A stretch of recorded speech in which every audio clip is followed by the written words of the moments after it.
وقت شام میں پہنچے تو ایک بہت بڑا استقبال ہو رہا تھا پہلے فوج کا کہ یزید کی فوج کامیاب آئی تو بڑا پرتفاق استقبال ہوا، ڈنڈورے پیٹے گئے، تبر بجائے گئے، یزید کی فوج آگے گزر گئی۔ اس کے بعد یہ قافلہ آیا جس کی قیادت شہید کے حوالے سے حضرت امام حسین سرفرد کر رہا تھا۔ اب لوگ اس طرح آ جا رہے تھے، حضرت امام حسین کا سر اسی ہاتھ میں تھا۔ جس طرح آپ گرے، آپ کا جسم خون مبارک نکلا اور اوپر وہ ریت کے ذرے آپ کے بوسے لینے لگ گئے۔ وہ تو کربلا کی زمین ہی کتنی اچھی تھی جو حسین کے بوسے لے رہے تھے، یعنی آپ کا سر تو کاٹا گیا تو ریت پر جو لگ گیا تو اکثر ریت کے حصے آپ کے جسم کے بوسا لے رہے تھے، تو دور سے کوئی سمجھ نہیں آ رہی تھی کہ یہ کون جوان آ رہا ہے۔ جب پوچھنے پر بتایا گیا کہ یہ نواسہ رسول کا سر ہے تو بس پھر شام کے بھی حالات بدل گئے، لوگ دار و فساد ہونے لگ گئے، مخلوق اکٹھی ہو گئی۔ اب یزید کے دربار کو خطرہ لاحق ہو گیا کہ اگر اسی طرح احتجاج ہوا تو شاید میری حکومت کا آج ہی تختہ الٹ دیا جائے۔ یہ یزید فوراً ابن زیاد کو برا بھلا کہنے لگ گیا، رونے لگ گیا اور بیویوں کو گھر کے اندر بھیج کر اپنی بیوی سے کہا کہ ماتم کیا جائے، رویا پیٹا جائے، خوب شور شرابہ کیا جائے، آل محمد سے وفاداری کا سلسلہ ظاہر کیا جائے۔ ادھر یہ کام ہونے لگ گیا۔ حضرت امام زین العابدین کو راضی کرنے کی کوشش کی گئی، آپ نے اس شرائط میں سے شرط میں کہہ رہا، انہوں نے فرمایا ایک تو مجھے شام میں بڑی مسجد میں مجھے خطبہ دینے دے اور مجھے کربلا والوں کی بات سنانے دے۔ دوسری بات یہ ہے، اس نے کہا اچھا ٹھیک ہے یہ تیری بات مانتا ہوں، فرمایا دوسری بات یہ ہے کہ ہم یہاں نہیں رہیں گے، ہمارے ساتھ کوئی آل محمد کا وفادار شخص جو ہے وہ ہمارے ساتھ بھیجا جائے اور یہ جتنے صحابہ مقدس ہیں یہ ہمیں دے دیا جائے اور ان کو ہم کربلا میں دفن کر کے پھر آگے نکل جائیں گے، یہ ہمیں دے دیے جائیں۔ تو اس نے اس بات کو بھی ماننے کا وعدہ کر لیا۔ اب بات سنیے، یہ پہلی بات کی بات میں سنانا چاہتا ہوں۔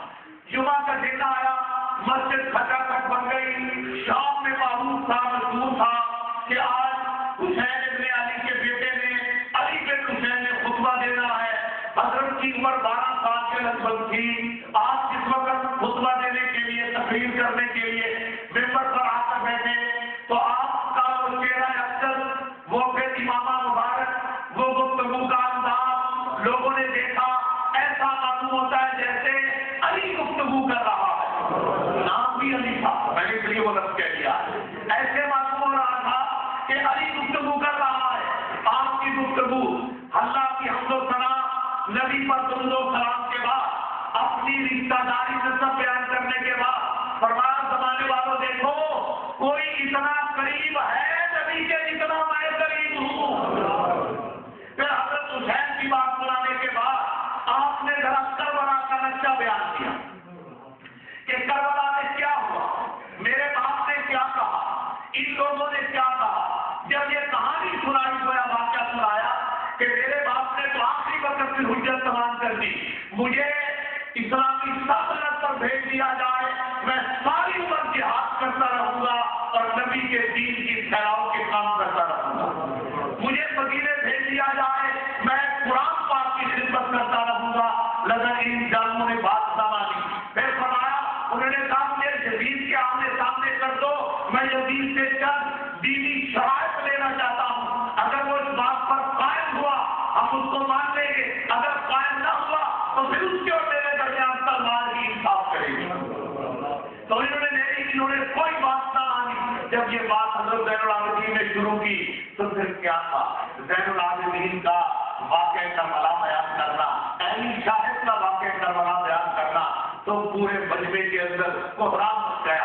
اب یزید بے تاب ہوا کہ یہ اب جلدی بیان ختم کرے، تقریر ختم کرے۔ اس نے مؤذن سے کہا کہ مؤذن آذان پڑھو۔ جب وہ آذان دینے کے لیے اٹھا آپ نے منع کر دیا، فرمایا ٹھہر جا، ابھی علی کے بیٹے کو گفتگو کر لے. آپ نے اسے منع کیا. جب اس کو منع کیا پھر وہ رک گیا. یزید نے اسے ڈانٹا کہ وقت ضائع ہو رہا ہے, جلدی کرو اذان دو. اب اس نے اذان دینی شروع کر دی. اللہ اکبر کہتا ہوا جب آیا نا اشہد ان محمد رسول اللہ, اس بات پر آیا آپ نے اپنا رومال لیا اور مؤذن کے منہ پر دے مارا اور ہمارا مؤذن خاموش ہو جا, مجھے یزید سے بات کر لینے دے, جو بہت بڑے قتل و غارت کے بعد سمجھتا ہے کہ مجھے عزت ملی ہے. فرمایا دیکھ یہ تیرا شہر ہے, تیری سلطنت ہے, تیری مملکت ہے, جس کے بچانے کی فکر میں تو نے نواسہ رسول کو شہید کیا, خاندان مصطفیٰ کو اجاڑا اور ان کو پریشان حال کیا, در قدر ان کو ڈروایا, کبھی کوفہ کے دربار میں لے گیا, کبھی یہاں شام کو ڈروایا. دیکھ اس تیرے شہر میں بھی تیرے نامے کا نام دیا جا رہا ہے یا میرے نامے کا نام دیا جا رہا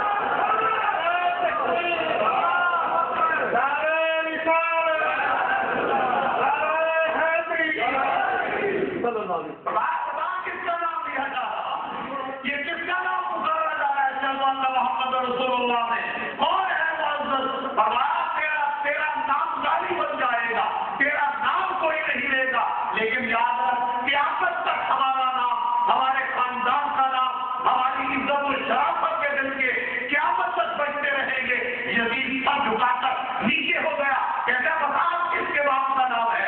فرمایا یہ تیرا باپ ہے یا میرا باپ ہے, بتا یہ تیرا نانا ہے یا میرا نانا ہے, بتا کی نسبت بیان کر. لیکن بھائیوں پتہ چلتا ہے نہ یزید کاموں کی صبر